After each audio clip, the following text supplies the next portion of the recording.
সংযুক্ত আরব আমিরাতের বিপক্ষে শারজায় বাংলাদেশের ক্রিকেট দলের হতাশাজনক ফলাফল। সেই সাথে উন্মোচিত হয়েছে একের পর এক দুর্বলতা।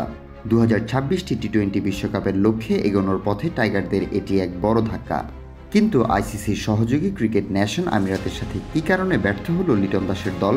এই লজ্জার হারের কারণ হিসেবে ESPN ক্রিকইনফো তাদের বিশ্লেষণে তুলে ধরেছে কয়েকটি বড় সমস্যা।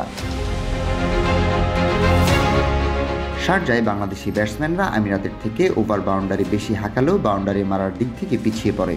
বিশেষ করে রান তাড়া করার সময় ইউএই ব্যাটাররা ছিল খুবই সফল, যেখানে বাংলাদেশের বোলাররা বিশেষ করে স্পিনাররা তাদের লেন্থ ঠিক রাখতে পারেনি। স্পিনার মেহেদী ও তানভীর যেমন ওয়াসিম আসিফদের মতো আগ্রাসী ব্যাটারদের খেলার সুযোগ করে দিয়েছে, তেমনি পেসাররা ছিল বড্ড অগোছালো। নাহিদ রানা ও হাসান মাহমুদ ছিলেন অফ লেন্থে, তানজিম বল ধরতেই পারছিল না, শরীফুল ভালো শুরু করেও ধার হারিয়েছেন।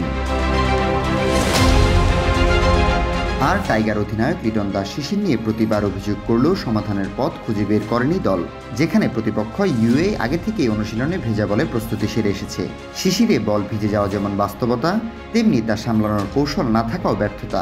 ইউএই বোলার হায়দার আলী পরে জানিয়েছেন, তারা নিয়মিত ভেজা বলে অনুশীলন করেন।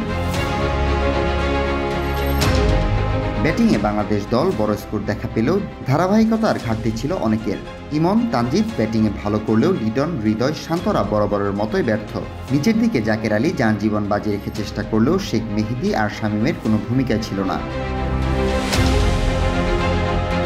এর মাঝে সিরিজ চলাকালীন মুস্তাফিজের হঠাৎ IPL যাত্রা লিটন দাসের একেবারেই নতুন এই বাংলাদেশ দলকে আরও ভঙ্গুর করে তোলে। প্রথম ম্যাচে দুর্দান্ত বল করা অভিজ্ঞ এই পেসারকে হারিয়ে পরের ম্যাচগুলোতে নতুনদের অভিজ্ঞতার ঘাটতি স্পষ্ট হয়ে পড়ে। আর সবচেয়ে চিন্তার বিষয় এই ব্যর্থতা নিয়ে যখন পাকিস্তানের লাহোরে খেলতে যাবে টাইগাররা, যেখানে প্রতিপক্ষ আরও শক্তিশালী, কন্ডিশন আরও কঠিন। এমত অবস্থায় দলের সামনে এখন সবচেয়ে বড় চ্যালেঞ্জ আত্মসমালোচনার ভেতর দিয়ে ঘুরে দাঁড়ানো।